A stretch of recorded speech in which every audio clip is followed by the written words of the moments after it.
freaking first cut. Golly. Welcome to the First Cut Podcast. I'm Rick Gehman, and this is your DFS preview for this week's Farmers Insurance Open. Joining me to break it all down, Sia Nejad is here. Sia, hello. Rick and Greg, I want to apologize to you both. I sent you what I thought was going to be the optimal lineup last week on Monday. It turns out it was not the optimal lineup, but good news. I've already sent you what I think the optimal lineup is going to be this week. So let's get excited. Yeah, I do not have an extra $33,333.33 in my bank account, Sia, and I blame you entirely for that. Yeah, well, it was kind of my bad. I had a lot of confidence going into the week. That was supposed to be our three-way split of $100,000. Greg DuCharme is here. Greg, I already spent my $33K. I hope you didn't spend yours. Well, I tried to wait for the balance to get in there. I don't have that much laying around to float. So fortunately, I only spent a little bit of it. But I know it's okay. I know Sia will make up for it this time. Okay, Sia. No pressure or anything like that. Wednesday, if you haven't heard by this point, the golf tournament starts on Wednesday. Okay. So Sia, I don't know if you're a Wednesday morning tinkerer where you wake up, you roll over and you're like, oh, let me do, you better not wait around this time. Yeah. I mean, it's funny about tinkering because the West Coast allows you to wake up here. Those of us on the East Coast, it allows us to wake up and mess with our lineups one last time, but no, I won't be doing that. And I'm excited for Wednesday golf. Listen, I get why we don't have Wednesday golf and because we want to make sure we get 2 days on the weekend, but I think this is pretty cool. A little nuance early in the season can't hurt anybody.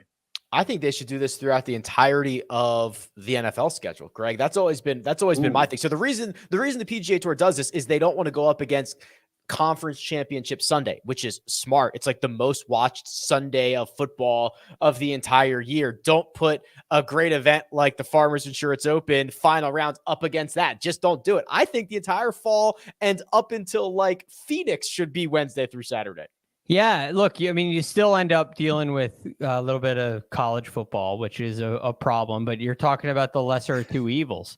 So I agree. I think it's a creative way to do it. I don't think it's a problem at all. And look, the cool thing is you get the best of both worlds. We get a Saturday night finale, which means a Saturday night First Cut podcast episode, and Sunday to dive into football, which is really cool. And this is an especially cool week. So, and then it works out next week during the bye week, you get Pebble Beach, which is fine for a Sunday finish. Great for a Sunday finish. Hopefully we get some good names on top of that leaderboard. But all in all, I think this was a great idea. And you're right. I mean, Rick, it probably should have been brought to the front a long time ago. This is the second year in a row they've done it. And it's a wonderful move. Not one, Sia, but two separate golf courses. We should be prepared for this, though, because we got a course rotation last week, 3 different courses. We don't need to get all that crazy this week. Only 2, the North Course at Torrey Pines and the South Course at Torrey Pines. Each golfer in the field will play 1 round at each and back to our standard 36-hole cut before everybody goes back to the South Course for the final 2 days. So 3 rounds at the South, 1 at the North. We should be ready for this. Yeah, we should be ready for this. And we get the benefit of 3 days on one course, that being the South Course, the harder of the 2 courses, the more lengthy of the 2 courses. So, I think everybody would agree, while we want our players to do really well on the North Course, the one day they're on there, we will be squarely focused on the South Course. And that means, driving distance off the tee, long irons, short game. This is a big boy course for sure. So I'm curious to see what y'all's selections are, because I know that sort of the narratives are going to go down, 1 or 2 narrow pathways. And I just wonder if ownership's going to be condensed in those areas. Let's start with the South Course here, Greg. And if you're watching on YouTube, I'm showing my website, rickrungood.com. It's showing a course key stats model. It shows how important or how correlated to success driving distance has been over the years. And when the South Course is playing 7,700 yards and a bit more, makes a lot of sense. But that's not necessarily the only way, Greg. We kind of talk about this a little bit at major championships. Patrick Reed just short gamed this thing to death when he won it. Yeah, and I would go even farther than that. You look at not only Patrick Reed, but when Justin Rose won, he talked about not really knowing where the ball was going. Mark Leishman in the final round of his victory only hit 3 fairways during the round. Right, and you think about Tiger Woods, who has won many, many times here, obviously a legend when it comes to short game. You think about Phil Mickelson, who's won here as well. Phenomenal short game player. Brant Snedeker won here in kind of an odd year, but that doesn't come from just distance. And the thing is that really stands out to me, and this is what's so different than what we've seen the last 3 weeks. You really do have a lot of longer clubs coming into these greens. Not only is it long on the ground, but it's not exactly playing at altitude. Right, it plays all of this distance. It plays long, literal sea level. Right, it's sea level, and it's the West Coast. Right, it can get cool out there. It can get windy, so it is a bear of a golf course. And then you also have a lot of bunkers and guarding the front quadrants of greens and little ridges and sections that make accessing the proper level really difficult. And so all in all, that means greens are going to be missed. They're going to be missed from long hitters. They're going to be missed from short hitters. And it brings short game into the forefront. And so when I evaluate Torrey Pines, I think it has kind of been the accuracy aspect has been overplayed a little bit. I view it more as a scrambling style golf course than a driving accuracy. And I do think distance is really important. You need to make birdies, even though it's long and even though it's difficult. You need to make birdies, and distance really helps with that. It just opens up more opportunities. But short game is a huge factor. Scrambling is a huge factor for me this week. When I play the South Course, when I miss the fairway, which is often, I have learned just taking a wedge and getting it back to the fairway is the only way that it's like a half a stroke penalty to be in the rough for me. And then if I try to advance it, I might as well take the full stroke penalty. Yeah. Well, you're lacking one critical aspect. more than one. Well, one of those, if you actually go back to your model, Sure. I found this to be very interesting. I don't know if I've ever seen this before where it stands out to me, but the second one down in that left-hand column is clubhead speed. Yeah. Clubhead speed. So that means that there's only 6 golf courses in your database where clubhead speed's more important. That's exactly right. Yeah. And you're right. It is very rare to see it like on the top of the list over here. Mm-hmm. Yes. And it makes a lot of sense because when you hit it in the rough at your clubhead speed, you can only hit a wedge out. But ouch. If you, right, that's what happens. But when your clubhead speed goes up, all of a sudden, well, one, you're closer to the green. So less club is required. And then you have more strength to be able to get less club through the rough, or more club through the rough, I guess. And some of these guys can hit long irons out of the rough a lot easier. So clubhead speed and distance being both on there, it makes a ton of sense. But it doesn't make it easy for the long guys. Yeah, that passes the sniff test when the model comes out that way. You mentioned the other course, Sia, the North Course. This is historically the easier course. Now, they've done some work over this in the last handful of years. Both the South and the North are par 72s. The South last year, the hard one, played to a 72.3, so a third of a stroke over par. The North Course played to a 68.7, which is 3 1/4 strokes under par. So there is a big difference, and you got to make your hay on the North, one would think. That's the thing. And I wonder how weather is going to factor in here too, because from last I heard, Wednesday, it is going to be quite a windy day. And this is really me asking the question, because I wonder where the advantage is when it comes to the harder course versus the easier course. Because obviously you want to pile up the birdies when you can on the North Course. And I'm going to lob this back to you and Greg. Where would you rather be with extremely windy conditions? I think this is like the $1 million question. Would you rather play the hard course on the easy day or the easy course on the hard day? And I'm not sure there's a right answer to it, but because both of them, the other thing is, and Greg, you're better at this than I am. a lot of the course rotations that we get, the courses are not really all that close to one another, or they're kind of spread out, or one is more exposed, or one is whatever. These two are literally on the same plot of land right next to one another. So I don't think you're going to get if it's windy on Thursday, for example, it's going to affect both courses. It's just going to be, would you rather play the easy course on the hard day or the hard course on the easy day? Right. And I agree. It's a difficult question to answer, but it's not like the RSM where you have the plantation course and the seaside course. Right. One is called the seaside course for a reason. Right. And it's much more exposed. You don't see that here. But this is even more difficult in this because there's such a big difference between the two. And where, yes, you'd like to have the North Course where you can go make a bunch of birdies. You can shoot 77 and a lick on the South Course on a difficult windy day. It can happen so quickly. So you can wipe out all the action. So see, for me, I don't really look at either side having that big of an advantage. I think,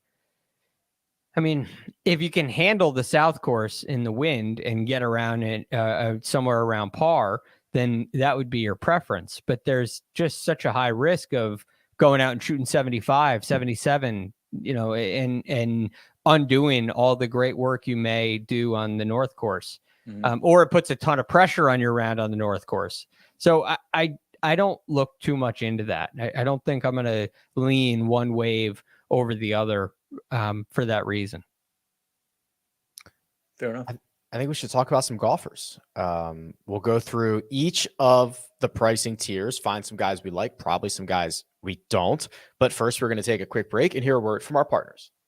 And we're back. Here is the cheat sheet at rickrungood.com. We'll start in the $10,000 range, but in this case, it's an $11,000 range. John Rahm, 11,600 leads the way. Tony Finau, 10.5. Xander Schauffele, 10.3. Colin Morikawa, 10,000. Sia, I'll start with you. John Rahm, 11,600, the most expensive any golfer has been this season.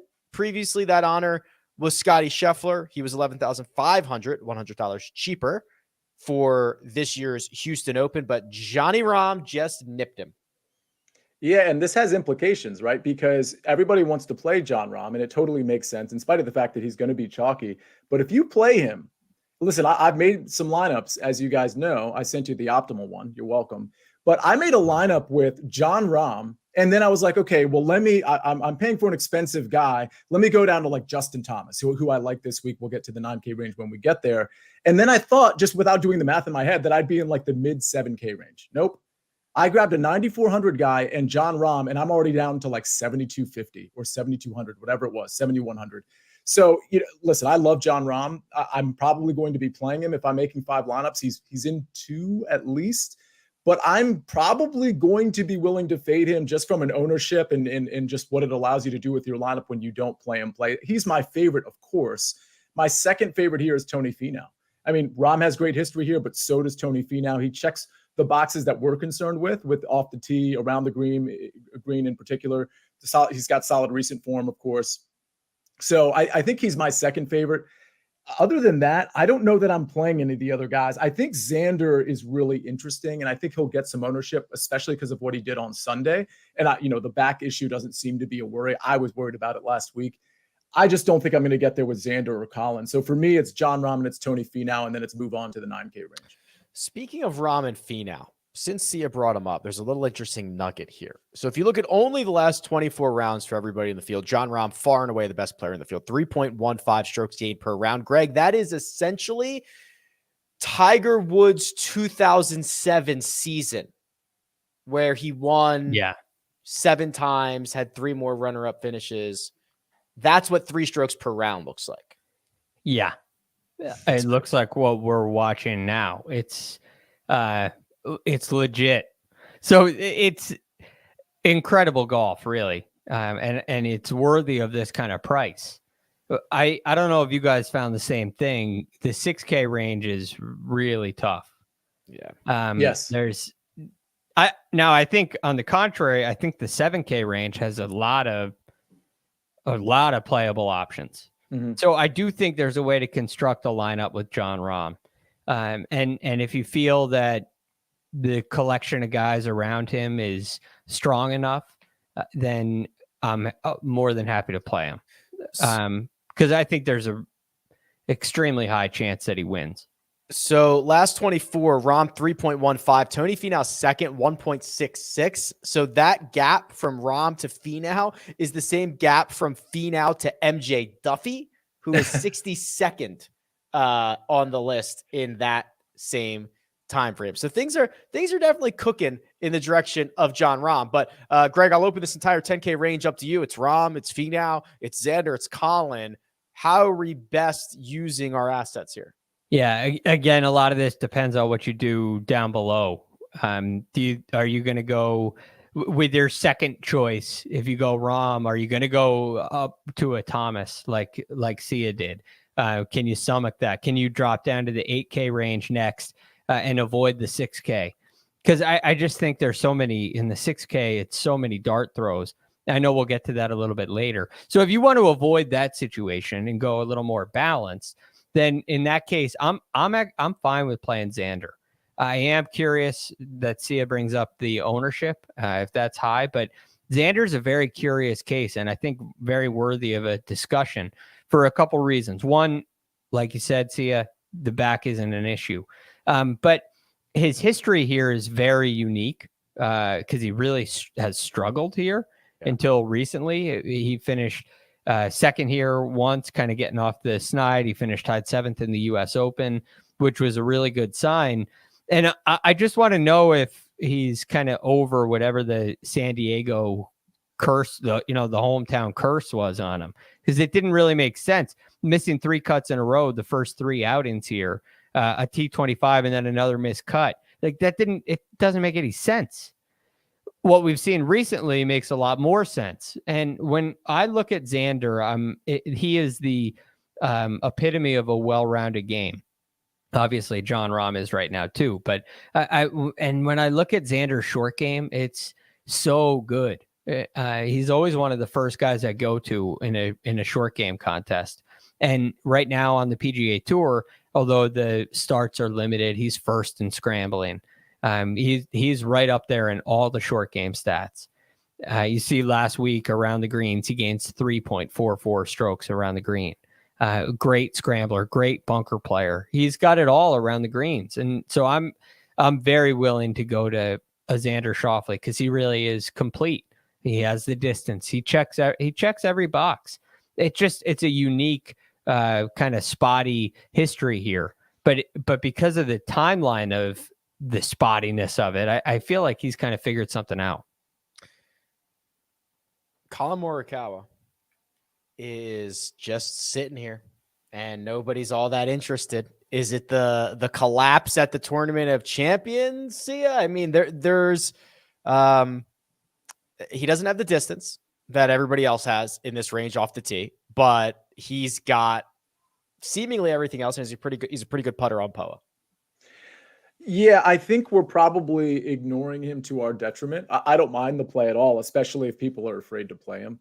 I agree with you about the distance thing. I mean, that could be a problem. But again, we just laid out at the front end of the show how you don't have to have distance. I mean, the around the green game, though, can we take a look at that with Morikawa? Because I know at times that's been an issue. I just wonder if we're seeing any sort of progression there. It's like average to maybe a hair at better than average.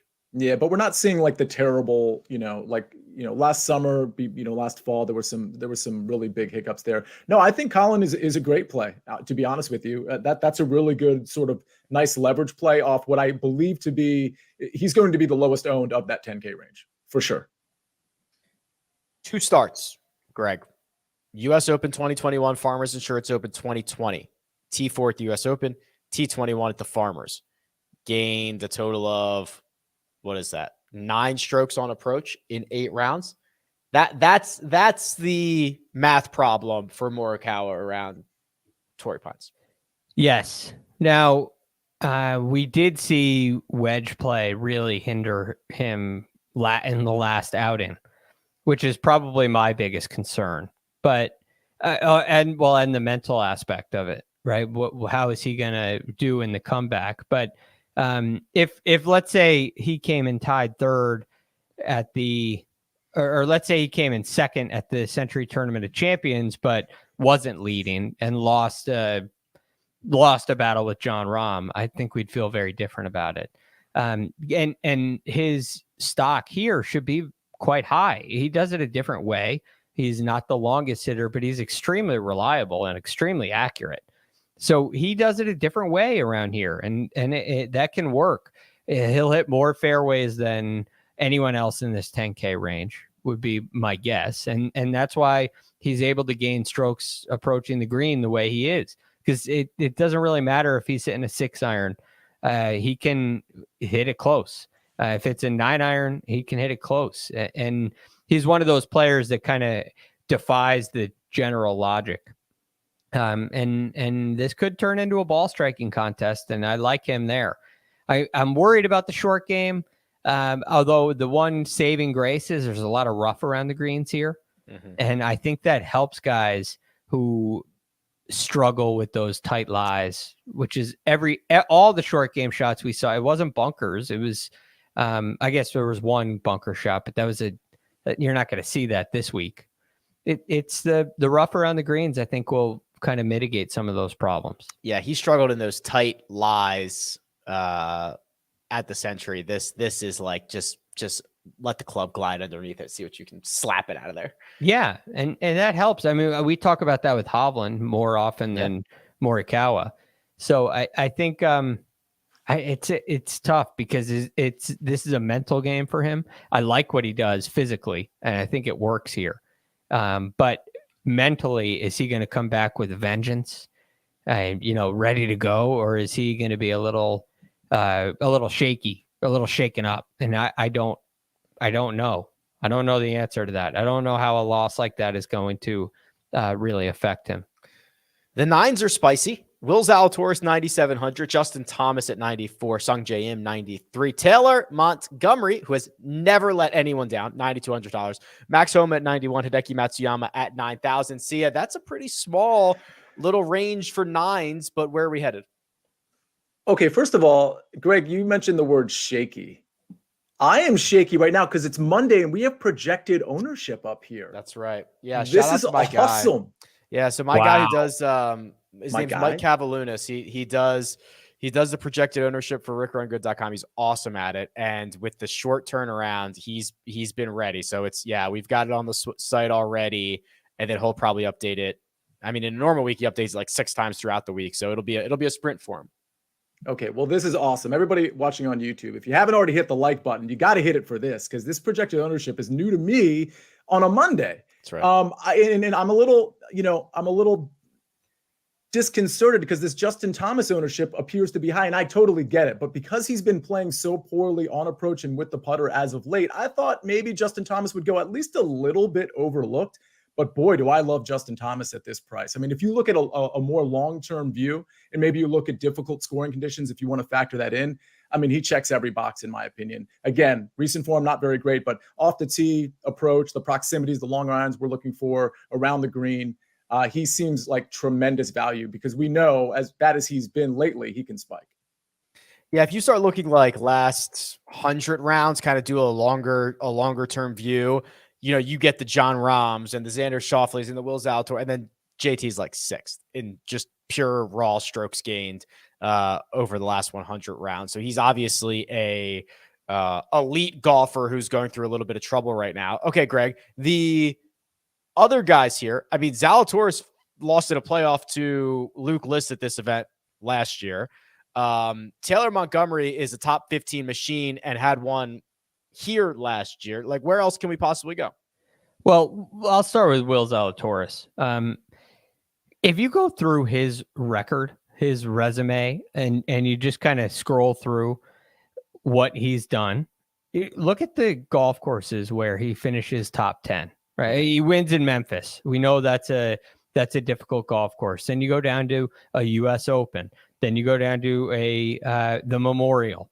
Okay. Then you go to the PGA Championship, the Zurich's a team event, the Masters, the match play, not a stroke play event. Then the Farmers again. Twice. Yeah. Right. And it's rare. I mean, it happens at the American Express last year. It happens at the Shriners one year, but it's such a high percentage of his top 10s come on the most difficult golf courses that we play on the PGA Tour. And the one thing I know, he's made some changes for his back. And do we worry about that at all? Is he all of a sudden not going to be able to handle a style of golf course like this? No, I don't think so. I really feel like in this kind of setup, Will Zalatoris is underpriced, which is surprising to say. And I could start a lineup here with him. I feel that confident about him. I would rather have Zalatoris than Morikawa. I would probably put Zalatoris in the 2 or 3 spot on my power rankings behind Jon Rahm. I would either go Zalatoris next or Schauffele. And of course, Finau would be in there somewhere, and Morikawa would be high up there. But I think Zalatoris is a great value.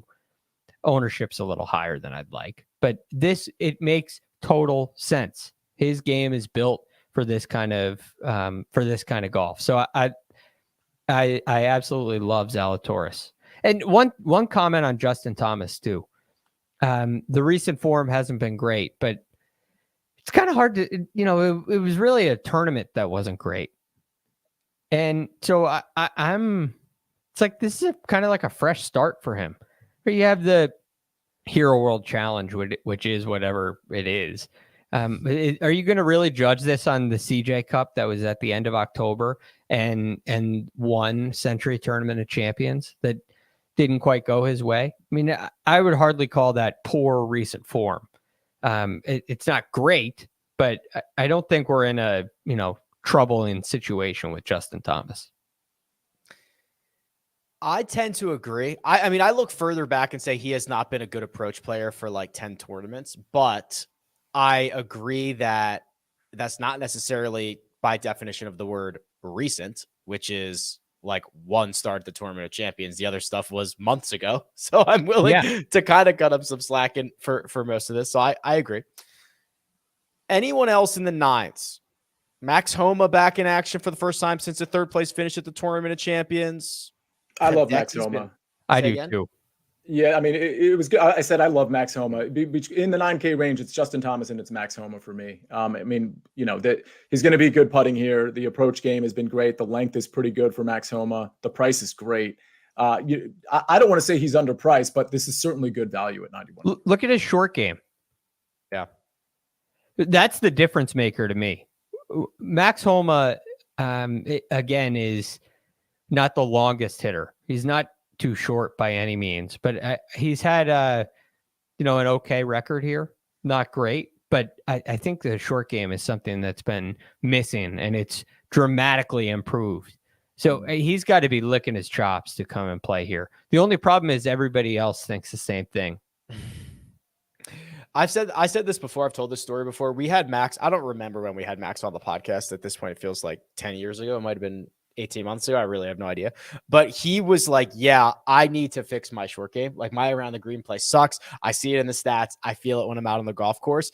And to see how he has gotten so much better since then is like, I love that, right? The guy was like, yeah, I identified a weakness and I went out and I worked really hard at it, and it's showing up in my game. And his coach, Mark Blackburn, when he won the Wells Fargo last year in the rain in DC, I spoke with his coach, Mark Blackburn, and he said that his short game was really improving, and it wasn't showing in the stats just yet, but it will.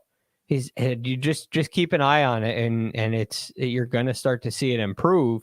And if you go back and look through this, at the Wells Fargo, he lost 3.5 shots around the green, and that's kind of it. The rest of the year was like an immediate turning point. He lost mildly at the PGA and then gained in 4 in a row, and then lost a half a shot at the Open, and then gained in 3 in a row, and was basically level at the Tour Championship, and then gained in 3 more in a row. So I think it's safe to say that short game improvement is real, and it's going to go a long way for him this week.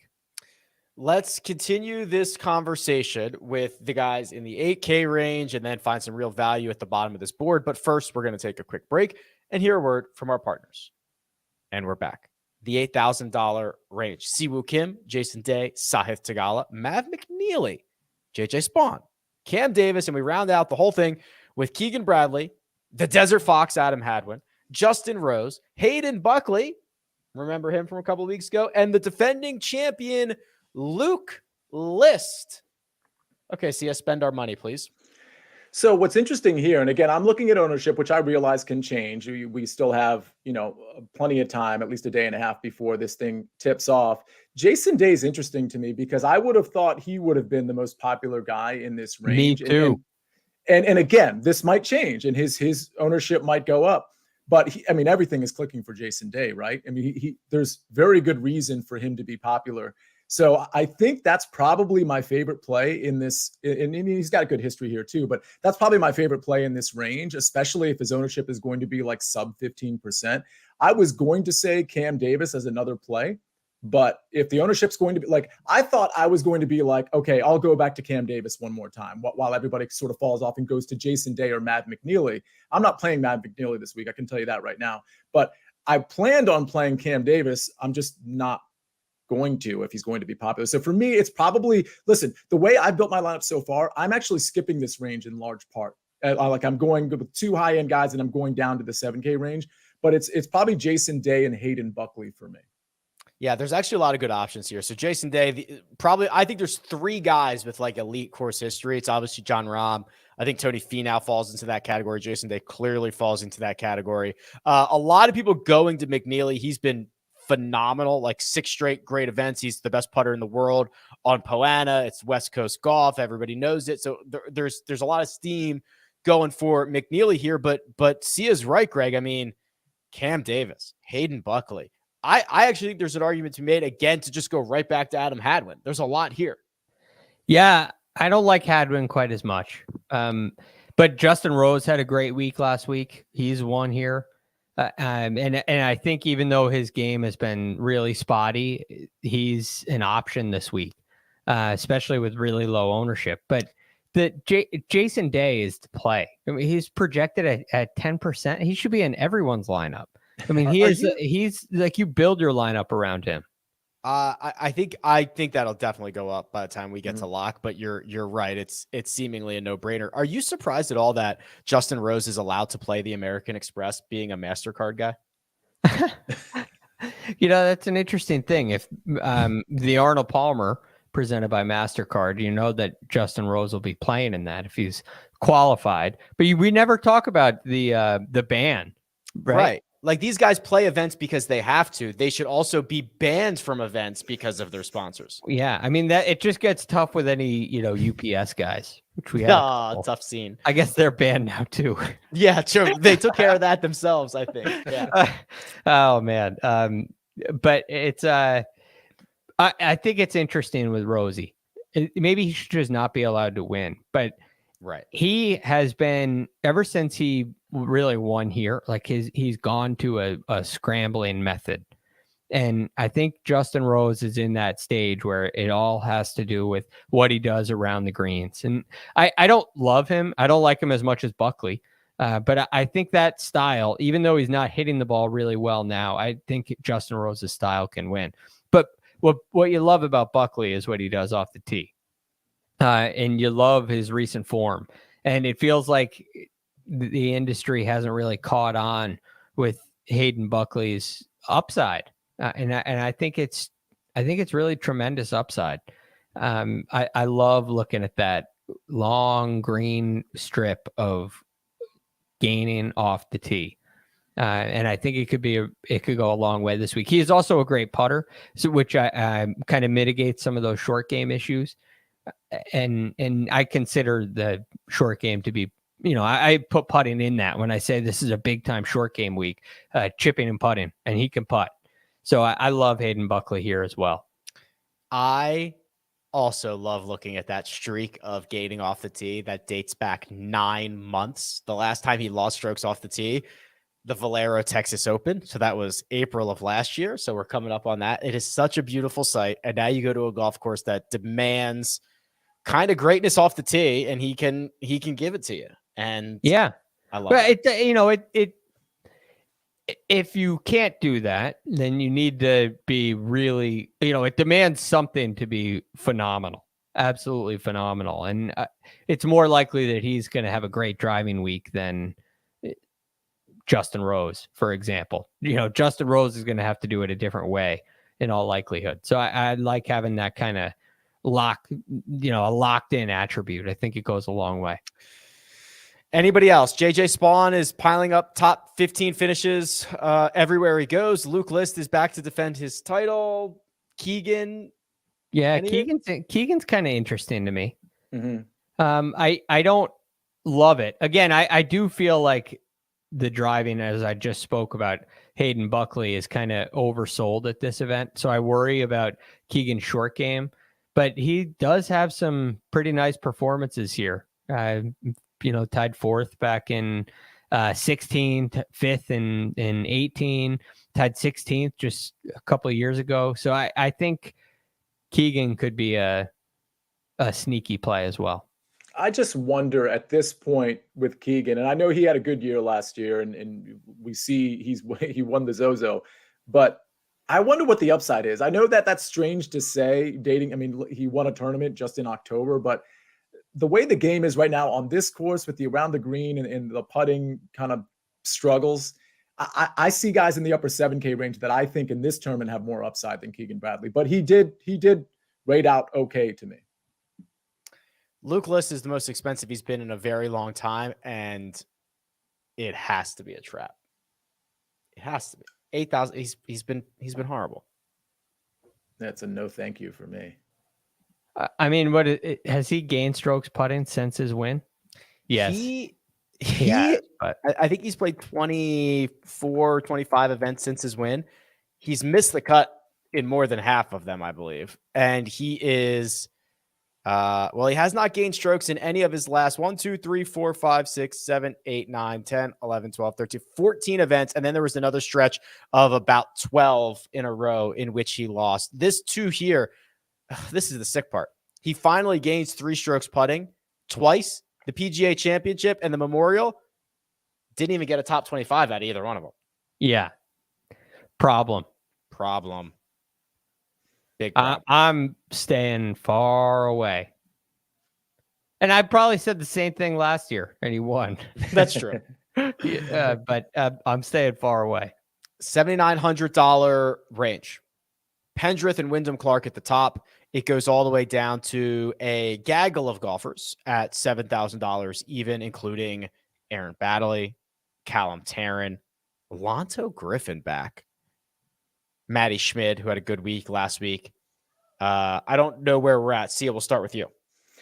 Yeah, seeing Johnny Vegas's name, that is intriguing to me, but I'm going to skip right over him. There's a lot of names that we're going to like in this range because it's a big range. So I'll give out 4 names. Wyndham Clark, I like a lot. It looks like he's picking up some ownership, and it makes sense, right?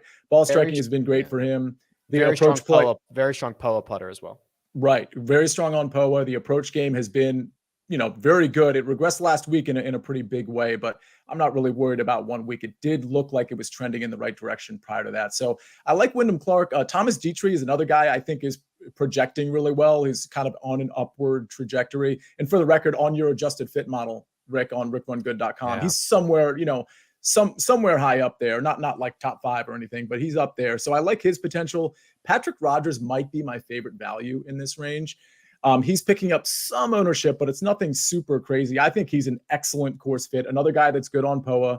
I looked at his weighted off the tee stuff and around the green stuff, and those rated out really well. So that's to me, if the weighted stuff is rating out well, like that's a big leg up. So I think Patrick Rodgers has a shot to really flourish in this tournament. And the last guy I'll mention, he's right next to Johnny Vegas, is Callum Tarrant, a guy where I think the ball striking is trending in a good direction.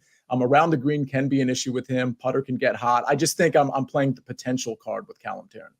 Yeah, he actually, I think he played better than that missed cut last week indicates. He was, I can't remember if it was Friday or Saturday, but he started bogey double or something and played himself out. But other than that, he was pretty strong for the vast majority of the week. Okay, Greg, the 7K range full of our guys. Where are we heading? I love Wyndham Clark too. I think you have a great driver of the golf ball and a great putter, which is also why I like Patrick Rogers. So I am in total agreement with Sia there. The guy who is also on my list is Kurt Kitayama. I think he makes a ton of sense this week. He finished 73rd at the Sony. Before that, in October, he finished second at the CJ Cup, which is just a sign to me of really, really high upside with Kitayama. He's a long hitter, typically a really nice ball striker who can get hot with the putter. And if you look at what he's done with his short game, he's been gaining strokes around the green ever since July. So I like that aspect too. And I feel like he's kind of he might be that guy that has higher upside than Keegan Bradley. He's at 7,600. I think I can see him contending in this event pretty easily. So I'm a big fan of Kitayama. I think his game will really be well suited. And then a couple of the other names. There are some guys that I'm really curious about. So I love Clark. I love Kitayama. I love Rogers. But some of these other guys like Robbie Shelton. Yeah. I'm interested in that. And maybe he fits into a lineup with a Rom and, a smatter, a bunch of 7K guys. He might be one of the guys that fits in there, but he's been great approaching the green of late. Really, really solid around the greens as well. Driver hasn't been great, but he's played well here too. Yeah. Which is pretty cool. Tied 16th a couple years ago. So I like what I've seen out of him. Right beneath him, Steven Yeager is another interesting guy. And there's, if you look at this, it's really kind of cool. When I look at his top finishes, you have the Houston Open. Okay, that's a tougher setup. He did play well at the Rocket Mortgage at Wyndham, but those don't really apply.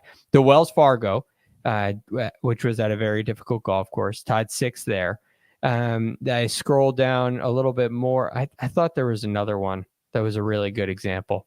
Maybe not, but I guess the point is he's played well on some difficult golf courses in the past, and he seems to be playing really well right now too, driving it really nicely.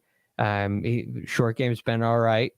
So I'm curious on him, and I think you may see a little pop out of Steven Yeager. And then he has Yeager has 6 Korn Ferry Tour wins. Doesn't that seem like a ton? Yes. Yeah. Too many. It's like not in a good way. Too many. Too many. He's got to figure it out now though. 2 other names I'd mention. One is Matthew Neesmith, who has missed his last 2 cuts, which obviously isn't great. But I'm looking at his metrics, and I feel like there's got to be a turnaround here soon. There's just got to be. He's too good to be missing out on cuts like this. And I'm wondering if when he gets on a tougher golf course, maybe that's going to suit his game a little bit more. Not going to have to quite fill it up and make so many birdies. He's played here 3 times. He's made the cut in all 3. And he's at 7,100. So I really like that. The last name I'll mention is another great value at 7,100, S.H. Kim, who's definitely a little more volatile. But has the ability to spike in every area and has been, look at what he's done on the greens. Yeah. I mean, he's been just a great putter. So we'll see how he handles the Poana, but I'm willing to take a chance on a couple of those guys. And when we get beneath this, you're going to see things really thin out in the 6K range. So, having a lot of names in the 7K range, I think is a good thing. Yes, we will move down to that 6K range, but I forgot to mention it at the top, and I'm glad Joseph remembered as well. Get your one and done selection in, fans, because we are going early on Tuesday. Patrick and I, we're waking up very early. We are going at 8 a.m. Eastern time.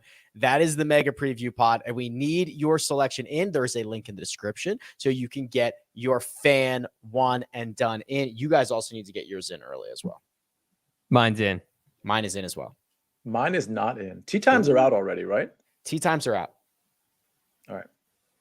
See, please just stay away from Jason Day for me. I was actually considering Jason Day. It's sick I don't because wanna we know Mark is taking Jason Day. Yeah, I did too. You took him too? Yeah. He said it last night and I was like, are you kidding me? Because I've been planning on this for a while. I've been beating the Jason Day drum for a while. And he says that, and I'm like, all right, I'm not going to let Mark in January sway my decision. I'm not going to catch him in 1 week. I'm going to play my guy. I'm going to play my horse. It's Jason Day. I don't want to crush Jason Day's upward trajectory, so it's very likely that I do not select him. All right, thank you, Sia. I did let Mark adjust a pick in January, so I did not go Jason Day, but I probably should have. $6,000 range. Carl Yuan, Charlie Hoffman, Danny Lee, Harry Hall, Harry Higgs, Justin Lauer. Oh my God, a lot of guys at 6,900. Kevin Yu, Taylor Moore. The min price guys, who could this possibly be? Who could be Martin Trainer, Brandon Matthews, friend of the pod, Brent Grant, Ben Crane back at it. Okay, interesting. See ya. 69 to 6,000. Where do you want to go? I'm a sucker for Ben Crane for some reason, but not in this particular setup, not this tournament, especially not on a long course. I don't like this range at all. I will say this, though, because we want to get guys at the top. I'm going a little afield, but I promise I'll only do this for 30 seconds. My best lineup last week was a 4 out of 6. It had John Rahm and Tom Kim. It cashed very comfortably in the 33 SE. It's not like I made it. I think I doubled up. So I won $66 on it. My point is, I think I might be willing to go deep down in this range and just, in some of my lineups, just kind of consider the idea of let's grab as much win equity as I can. And if I travel in with a 5 out of 6 and I got 2 or 3 guys near the top, I'm in a really good spot to cash. I mean, that's kind of the new reality with top 65 and ties to some degree. Of course, I want 6 for 6, but there might be some lineups where I just take a shot, not, a Kyle Stanley shot, who, by the way, is a minimum 6K, but the point is, I don't really like this range. I mean, Kevin Yu really jumps out at me because he's been really good. His weighted off the tee, by the way, rates out really well. The ball striking has been excellent. There's going to be some volatility there with Kevin Yu, I'm sure. But for 6,900, he seems like a really good value. Outside of that, the only other guy I even really considered at this stage was maybe Dylan Wu. Maybe go after him because the play's been okay with Dylan Wu lately. But I don't think I'm going to dabble much in this 6K range. It's pretty bad, Greg. I'm not even going to sugarcoat it. It's pretty bad. Yes, and it's so top heavy. That's the thing. I expect to get a little rough 6K range in some of these events where things are, in the middle of the summer when everybody's taking events off and we get some Corn Ferry Tour guys and, this isn't what you expect, but because the top is so heavy and you get down here and I was scrolling, I clicked every name. I was like, this isn't going to work, which is the eye test. And then you look at the number and I can't find anything. Now I do love Kevin Yu. And I've been on this guy. I've been basically just playing him every week and it's worked out pretty nicely. So I'm fine to go back to Kevin Yu. Other than that, there were 2 other names I was maybe okay with, which one was Tyson Alexander and one was Justin Lauer. But it's my immediate thought as I'm clicking through, I get down into 6,200 and this is avoid at all costs. That's where we are with this range. It's I'm either going to be guessing or it's avoid at all costs. But some of these guys are going to make the cut. Some of these guys are going to play well.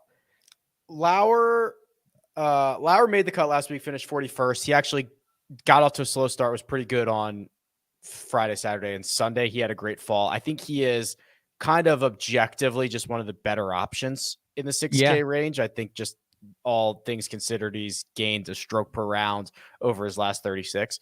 I think Doug Gim, if you were ever going to take a flyer on somebody, Doug Gim is at least a little bit interesting. He has not been good. Don't get me wrong, but he is, when you look at golfers on POA versus their baseline, he's got one of the biggest positive splits. So maybe he can find a little bit of magic on these greens, but there's really not a ton of other stuff. Like I like Tyson Alexander's game. Like you mentioned, Greg, he's coming off of a missed cut, but I'm okay going back to him. That's basically it. I mean, the thing about like Tyson Alexander has one really good event back at the Houston Open where he came in second. And that's it. And it's like, where we just, am I going to hang on that and go back to that? But to see his point, if you're going to go stars and scrubs, which it can work. If you hit on a Rahm, you hit on, your secondary guy, and 6,500 really frees up a lot of space, a lot of cap. And all these guys we were mentioning are at 6,900. So you're kind of in a position where you're going to go with a 6,900, a 7,000, a 7,100 to get Rahm and another star in there. And you're running a really big risk of 3 out of 6, right? Just a total loser. It can be because you have to take on so much risk down in this range. So, I'm okay with going down to a Tyson Alexander to free up a little space, give you a little bit of breathing room, and get some more guys you're comfortable with up on top. 2 guys for me to mention that I think I would at least be willing to grab if I'm doing that.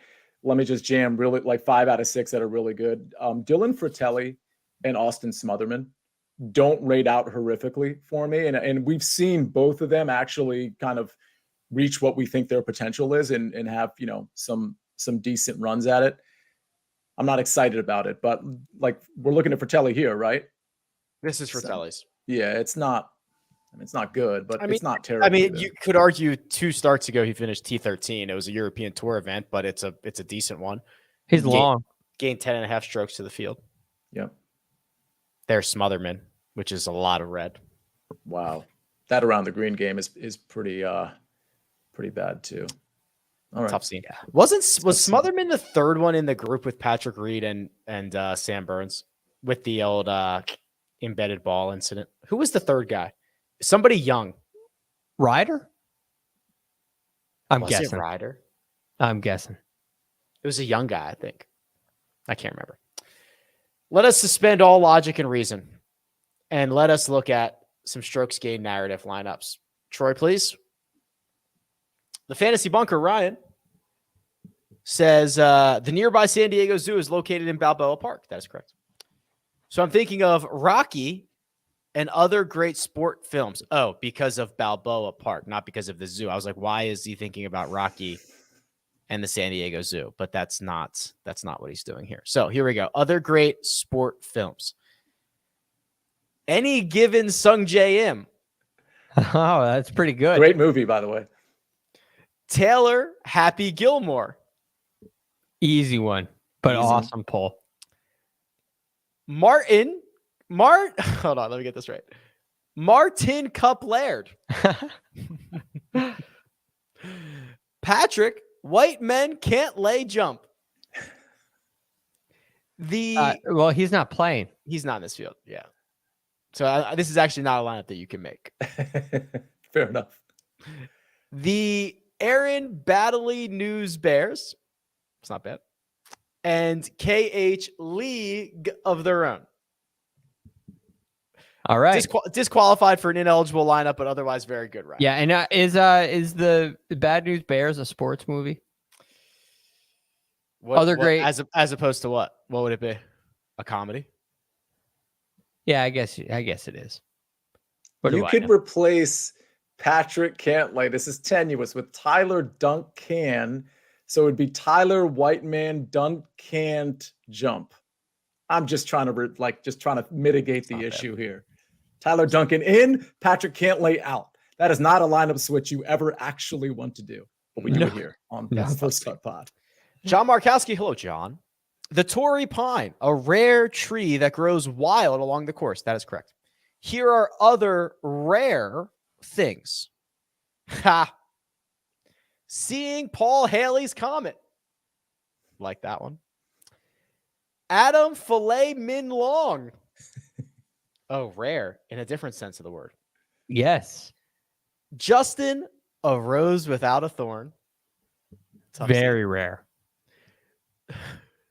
Trevor, this is a stretch shot. Trevor, a non-orange traffic cone. Trevor cone. Jason, a sunny day in Seattle. And Benny, hole in on. All right, those are pretty rare. Yeah, they're rare. Tough. This is a tough one. It's a very tough one. And hey, it's better than I could do. Yeah, there's a reason that we don't submit these, Greg. Yes. Thank the heavens. Yeah. We'd have to get paid a lot more to put ourselves out there like this. Anything else before we go? Keep an eye on the weather. We'll be back in like 13 and a half hours for the mega preview pod. So quick turnaround. Get the picks in. Place your bets. Set your lineups. Make sure your one and done selections are submitted. Don't wake up Thursday morning wondering what happened. Okay. Producer hopefully you're watching golf. Sorry. Hopefully you're watching golf Wednesday. Don't get up there Wednesday night, sit down on the couch and realize the week is gone. Don't let it happen. Yeah. Don't realize that Tyler Duncan's the first round leader already. Oh my God. What happened? Who knows? Bad news bears. Producer Troy does all the hard work behind the scenes. Nejad available at Nejad. Greg DuCharme available at The Real GFD. And you can find me at Rick Run Good. This has been The First Cut. We'll catch you next time.